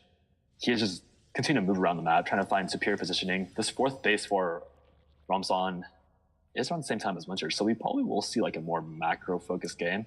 A lot of Zealots being warped in, no Banelink, so we're gonna see him just walk up, cancel, and destroy the warping and shield batteries. And we see Mutalisks on the way, only 4 so far, so they won't be able to deal with the Archons very well, but they will force the army of Ramson to move a bit more carefully, as the Archons will have to deal with the Mutalisks. Oh no, so there's actually a hole here, and we're going to see Winter run in with everything, and I think all the warp kits were on cooldown. I actually don't know how to see the cooldown with Gameheart, but all these roaches, they only have one way in, so these are basically all sacrificed for the greater good of just, denying and doing a lot of damage to Ramson's tech and buildings and production. But I actually don't know if it's going to be worth it, because with his army just completely down, this will trigger Ramson to just do a counterattack, because he has sacrificed. This will be a base race scenario, and I'm pretty sure that the lower tech army units of Winter will just lose to the continuous Zealot Warpins of Ramson. So we're going to be seeing this Mutalisk. Oh, these Mutalisks have been revealed. We're going to snipe down the Warpins, and there are a lot of Archons, but the base race potential and speed of Winter is going to be much better at this point. So we're going to see how much damage this base trade goes. Ramson does have the ability to recall at this base. Yeah, so if he wants to, he can just destroy like Winter's 3rd, 4th natural, and then recall back if he thinks he has time. But this 4th base is starting to get taken down. The Archons that were there are still there, getting a lot of splash damage, but going down nonetheless. We're going to see Ramson split up his army. We'll see if he just chooses to recall this higher tech army and just leave the Zealots here to, slap away at Winter's retreating units. So yeah, he's just force fielding off these workers very nicely. This looks really cool actually. It's all these workers stacked on top of this one changeling. Once that, these Archons might just delete all of. Oh man, that was disgusting. 63 workers for Ramson going down or being killed, and the army being recalled back at this base. So he does leave all the Zealots and the tech. A lot of spine crawlers here for Winter, just in case he just started to run up, and all these overlords being ran to a different end. Ooh, these Archons finding the Mutalisks. I think they actually didn't kill any. This one very low. He's gonna go for the worker line to try and focus down this Nexus, and actually there is enough for Ramson. I think that is almost the last Nexus for Ramson, but he only has one more attempt to make a Nexus left. Oh, what? Ramson GG's out, letting Winter win that game. I actually thought he had a chance there. Very surprising, but Winter evening out the series 1-1. Very close game.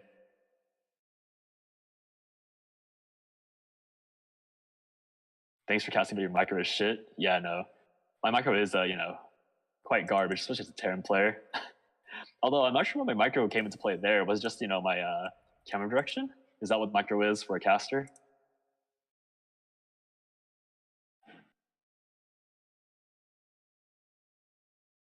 I'm okay with the shade being thrown. I'm genuinely confused as to what micro is for a caster. Yeah.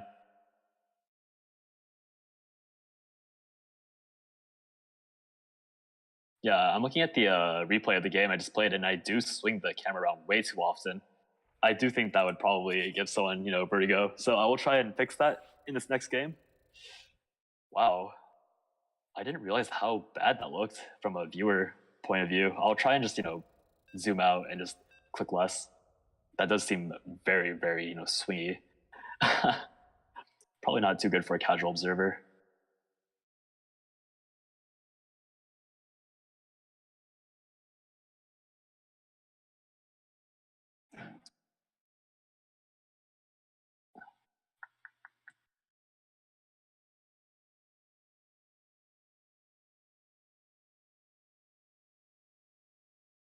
All right, so getting to the third and final game of the series. In the top right corner, the player who just evened out the series 1-1, we have the purple Zerg Winter. And the bottom left, also trying to win the series, being taken out in a fairly convincing base trade, or I suppose a fairly convincing base trade. We have Romson playing the blue Protoss. Actually, I've never seen the Chrono Boost animation up this close. It's actually really cool. It's actually destroying the entire building. Not bad. So once again, we see most likely very standard play. This time, Winter didn't go for 16 pool once again, so he's probably gonna have to drop. Oh, actually, gonna go for. Oh, yeah, he's gonna go for the hatchery on the third base this time. I'm actually kind of surprised. I thought Eastwatch's walking distance was long enough to be able to read out a 17 pool, but I guess I was wrong there. We're gonna see Romson will walk up. He's gonna scout everything. Nothing too interesting going on here. 20 Nexus, once again. 7 X core gonna be coming out right afterwards.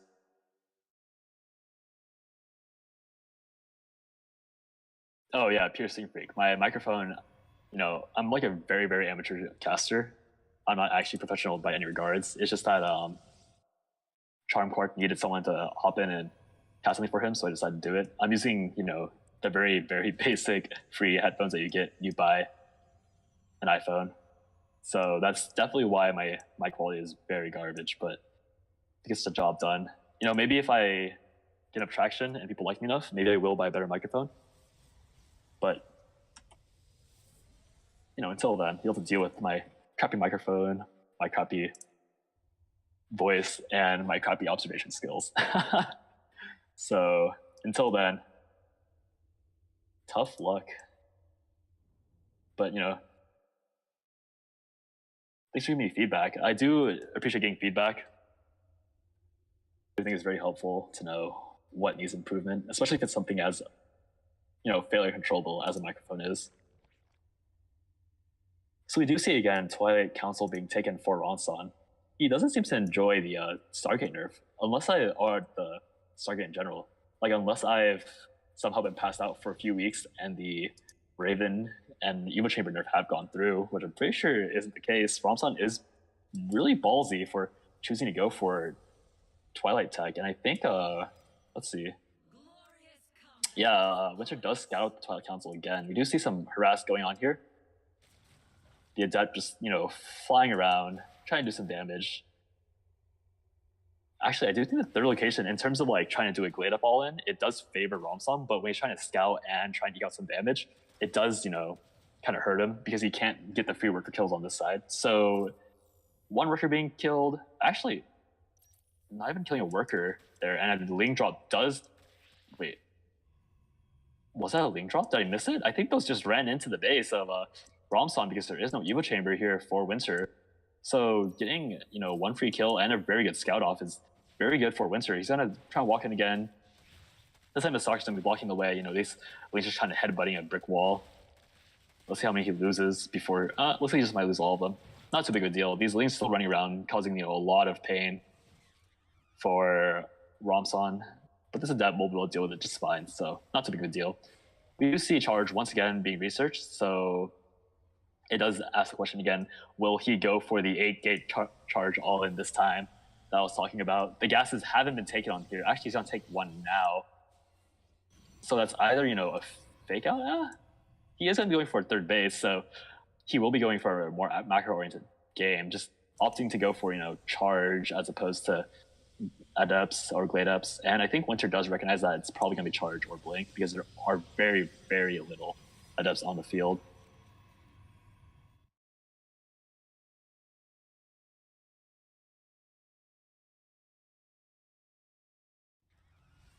So we're gonna see Winter just actually choosing to make a lot of lings. I wonder what he's gonna do with his army. He's gonna fall behind in the worker count just because of how Zerg macro works, but I feel like he's gonna go for a very strong push. Actually, these Zealots and Adepts gonna be going right in, so these Roaches are gonna be very helpful in defending this, I think, but these Lings are just gonna go across the map, and I don't know if that's the right decision so far because, there is a very scary push coming in for Romson. We're gonna see it just go underway right now. This Queen already being cut down, and these Roaches also being cut down for free. Gonna get one shot off before they die, and this push already looking very good for Romson. These Zealots gonna be doing a lot of damage. Trying to work for the Ravager to save it, but it does get chopped down at the very last moment. Queen's doing a very good job. Roach is doing a good job. Hull position drones just like kind of holding the Zealots in place. So all said and done, he is going to kill around 9 workers, or maybe 10. Yeah, 11 workers for what he did. I didn't realize that the Depths walked all the way up here. I was wondering where they went, so they're going to be cleaned up. But a lot of economic damage being done for Romson, and he's going to be in a fairly comfortable position. He does have a lot less army, but if Winter doesn't move across the map right now to punish that, I think Romson will be in a very happy place, and we will see a lane drop coming in.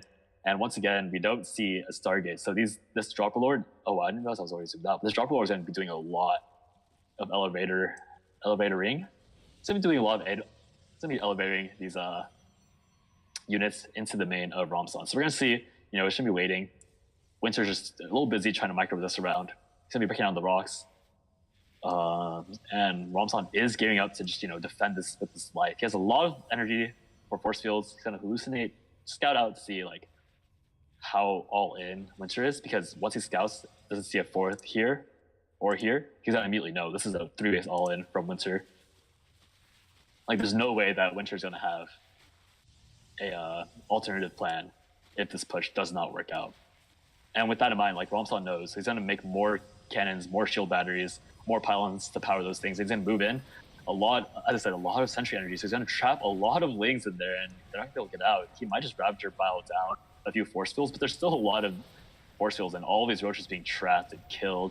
The supply of Winter just dropping very quickly, as I don't think there's going to be any damage on this. The ling drop has gone in. It's going to be killing. It's going to be blocked off by these 5 Zealots, and Romson has successfully defended this all in from Winter.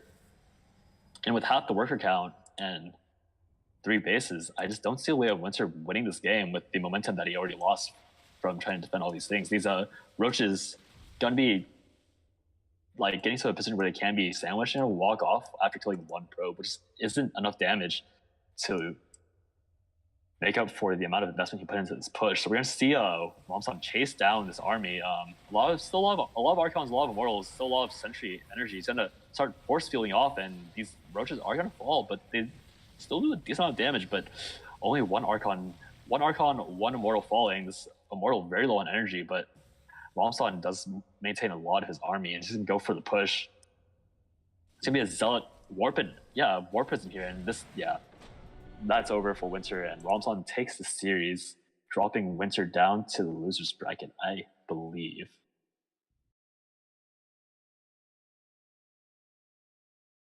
So,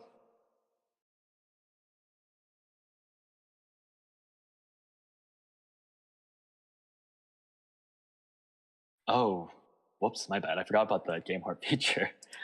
So we're gonna get Yama Pickle in here. Man, this is what I get for trying to do game heart things without actually knowing how game heart works. So we're gonna drag Yama here.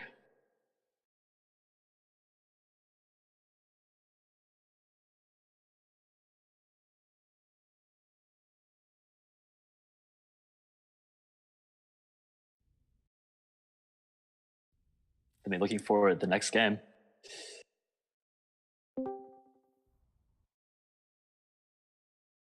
Probably put on my. So What's we're up? gonna. What's up? Hello, Yama. Alright, I'm looking for another game. Probably just have to invite you.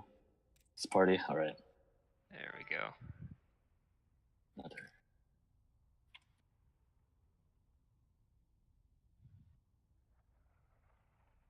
So how have the games been tonight? All the series? They've been pretty good. The last one that we just cast is Winter versus Ramson.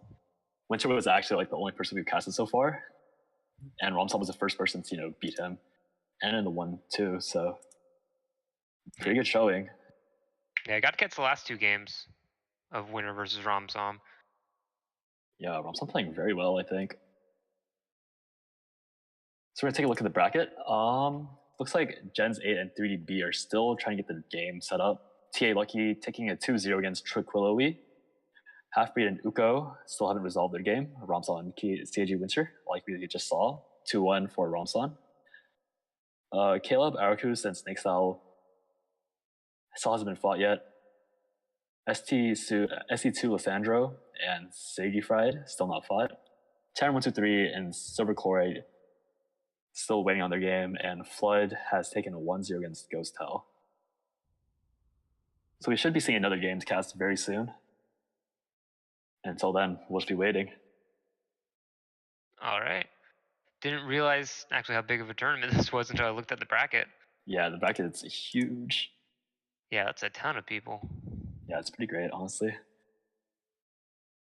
We're just waiting for, waiting for the games is always the oddest part because there's so many people, and I'm like, I'm pretty sure I should be getting a game like any moment now, but no. The answer is no. Yeah, they're always playing their games. Benefit of the clan war, though. We just go right from one game to the next. Yeah, okay, so if you guys don't know, me and Yama Pickle, we're both from Pig's clan, Taste the Bacon, so that's why I know him, and that's why he knows me. And we generally cast Clan Wars together on his stream, which is, twitch.tv/Yama Pickle. So if you guys want to, see those Clan Wars, just give him a follow. And then when he goes live, you can hear me and him just cast and trash talk our clanmates. It's pretty good. It's a lot of fun. The casting is subpar, but the smack talk is just GM quality. Yeah, the casting, solidly silver. But, when we make fun of names, when we trash on our clanmates and all that, definitely gets a lot better. Even though we should be supporting our clanmates instead of, absolutely calling them the trash idiots that they are. Well, we have to seem impartial, at least, If we trash talk the other team, it's going to seem unfair. It's going to seem like we have favorites, so. That's true. We have to make sure that we at least seem like we're giving some support to the other guys. If we insult them, then it's just going to be all over. We've already won.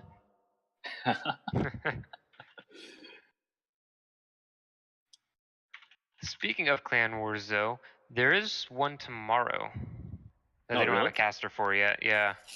Oh, I thought you were going to cast it. Or you just I haven't signed up for it yet. I just mentioned it to Bulia if he still needs one. But makes sense. I probably will be able to cast, but I will have someone over for that day. So if you hear someone screaming in the background, that'll be that person. All right. We just hear kind of screams of bloody murder going on in the background. It's either Marines dying from Banelings or whoever Brandflake's friend is. Yep. One or the other. Either way, your ears will probably bleed as much as hearing a ghost die in the bad way.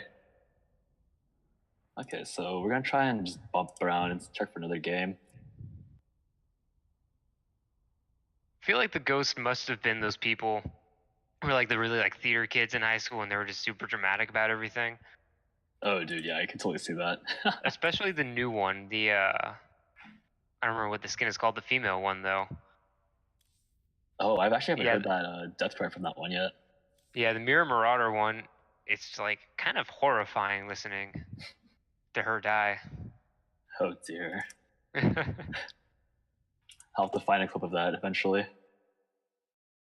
Not because, I want to hear her die or anything, just out of curiosity. I don't like to hear people die, but I want to find a clip of her dying. Yeah. Small details, Yeah.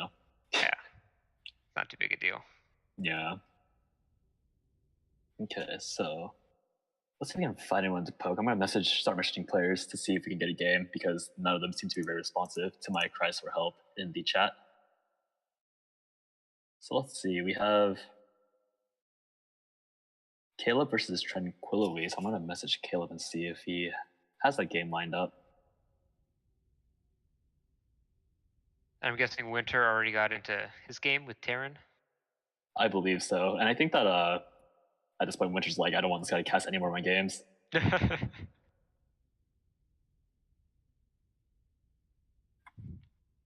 long as we're not trash talking him, it's okay. Yeah, we'll go with that. So let's see. We have Caleb. Who else is there? I'm actually not sure how many other names. I'm pretty sure everyone else is in the game right now, or in their games right now. Could be. So we might just have to wait for like Tau Lucky's opponent to finish up their game. Yeah, it looks like we might get into the loser bracket game of Tranquility and Caleb Arakus. So we're gonna try and get in there. And try to pronounce their names correctly. Yeah, I've already cast Caleb. I won't. Caleb. Yeah, it'll be Caleb and like Tranquil. Yeah. Oh, it's gonna be on a bio. Okay, I guess I'll just set the game for them. Or is that the veto?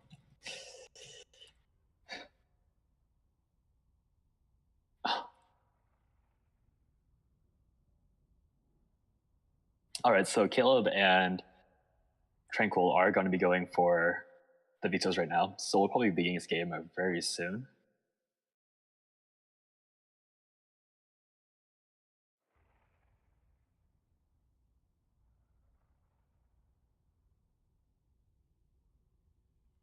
So far, we've seen games being played from 3 maps. That's been, actually 4 maps, I think. We've seen Backwater, Catalyst, Blackpink, and Eastwatch. Not too bad, actually. We're just missing, the standard Abiogenesis and Acid Plant. No one ever wants to play on those maps. Yeah, I can see everyone vetoing Abio and Neon Violet. Surprised Eastwatch has been played more than Acid Plant, though. Yeah. Pretty surprising for me. Looks like Caleb's invited me. I'm gonna try and get you invited as well. All right. Into it. Let's see. Casting a game's kind of hopeful to, be in the game. Yeah, true.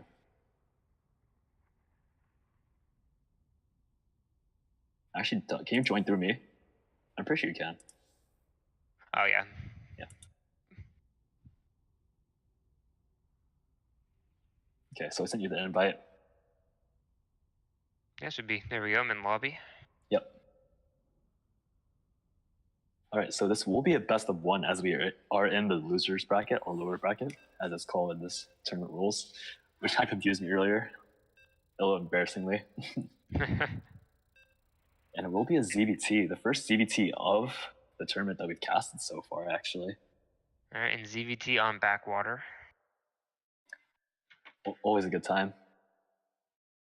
I wouldn't call it that. That safe third base for mech players, but I'm sure for your Terran heart, it is a good time. It will always be a good time. All the Ravens, got to abuse the Ravens before they get the lead from the game. Played someone trying to do that earlier. Hit me with like 8 Ravens at like 10 minutes. They didn't really do it very well. Not too surprised about that. I do think it's a lot more skillful than most people have you believe. But anyways, getting to the game, in the top left corner, someone we've already casted before, playing as the red Zerg, we have Caleb Arakus. And the bottom right, playing the purple Terran, we have Tranquility. Or at least I hope it's pronounced Tranquility. Yeah, it's close enough. We can call him No Hack or Tranquil or T. Yeah. He's Mr. T. Or Mr. T, yeah, I like that one. I can't tell if there's a little bit of lag in the game right now. I wonder if the players will say anything about it. I mean, my ping's good. Okay, so hopefully it's good my side. for them. Yeah, if it's only my side, then, I guess the stream will suffer a little bit. Oh, dear. Yeah, it's just a stream. Okay. not like they're the important people here right now or anything like that. Yeah, we get to watch the very shoddy upload speed, which is very odd because we had a smooth stream up until this point. I guess it's just you. It's all your fault, Jan Pickle. I can't believe it. Normally is, I cause issues a lot. Yeah. Your existence is giving me upload issues, I guess. But the stream can hear me this time at least, which isn't always the case for my streams. Actually, I've had us muted since the very beginning. Would you believe me if I said that? I almost did for a second, actually. I was like, wait, that doesn't sound right. Why would he just mute us on stream? It's just how much I hate you, dude. Just don't worry about it. That's fair. Yeah. Yeah. So my speed test does say that my download and upload is good. So this latency issue I have is just a side effect from something random with my StarCraft to my personal internet connection. And since no one's complained in game yet, I do think it's very safe to say it's just me. So I might have to restart my laptop after this, just to make sure that my quality isn't bad. Yeah, and it could just be the client itself. I know Blizzard's always having issues. Yeah, this lag is making the stream like pretty poor on my side. So we'll see if it clears up anytime soon. The sound is crushing. Looks like something might be wrong on the stream end. I actually don't know. And the bottom right, playing the purple Terran, we have Tranquility. Well, unfortunately, because of the delay, I still don't see the stream. But once it pops up, I'll let you know how it looks from me. Yeah, I'm pretty sure that'll show what I'm seeing right now, where it's just everything's freezing. Like, oh man, that's so bad. The Reaper got out, but it took me like 3 seconds to see it leave. So we're just gonna have to, yeah. It is starting to get a little bit worse for me now, but again, if the players don't say anything. Yeah, let's, I think optimally, we might just, okay, we'll have to ask Charm Quark if it's fine to give you a stream key and just let you stream it so that if I continue to lag like this, it doesn't affect the rest of the games. Because this is getting a little something here. Actually, oh no. Oh my god, you know what I've done? I completely left it on the wrong stream this entire time. Oh man, I knew I was gonna make a mistake. Jan Pickle, this is all your fault. That explains a lot. I've been looking over. I'm like, man, we're still on the bracket. Yeah, we're still How on. long is this delay? Okay, so we're gonna have to do another introduction. Wow, is that supposed to be like you when you just accidentally muted me for like the longest time? No, I muted myself. Remember? Yeah, everyone just heard you talking to yourself. Right. So that was actually my mistake. Oh my god. Okay, so in the bottom right, with a fully developed base going for a fusion core, we have the blue Terran Tranquility. Wow, the shame is too real for me right now. And the top left going for a third base, and roaches once again. You have Caleb Ericus. So I can't believe it went 4 minutes 30 seconds before I realized that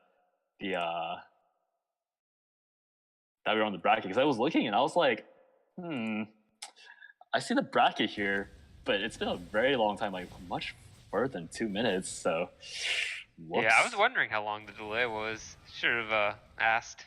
Yeah, I should have realized much sooner. But now you guys will be able to see the latency that I was talking about, where everything just pauses every now and then. So we definitely will have to swap streamers if Charm Quark allows it, just so we don't have to keep doing it through this way. It's so odd, though. I really don't understand why this happens all the time. Huh. So we'll see an engagement in the middle with these Hellions versus these Roaches. I think this isn't all in from Caleb. I don't think the third base is saturated at all. So no, we're gonna see what he can workers. Of course, Liberators and Liberator range outranges the Ravagers, doesn't it? Yeah, I mean, 4 shots to kill a Liberator is really fast anyways, so it does get shot down immediately. And we do see SCVs pulled, and Hellions do well against Lings, but against Roaches, I guess kind of with, SCV support, but Liberator's being targeted down, Hellions being cleaned up, and Caleb Ericus takes the game from Tranquility. So in reality, the viewers actually only get to watch 1 minute 30 seconds of that, which is not very good. So yeah, the stream does show the lag. Yeah. Yeah, Piercing Freak, that was my mistake. I don't know if you're listening, but I just completely screwed that up really badly. Yeah, so I'm gonna go ahead and let me contact Charm Clock really fast first. And we'll see. Stream will probably go down for a second. No sound either. I have sound. Okay. So that sounds like something on Piercing Freak's end. Okay, so I'll just hit up Charm Clock really fast.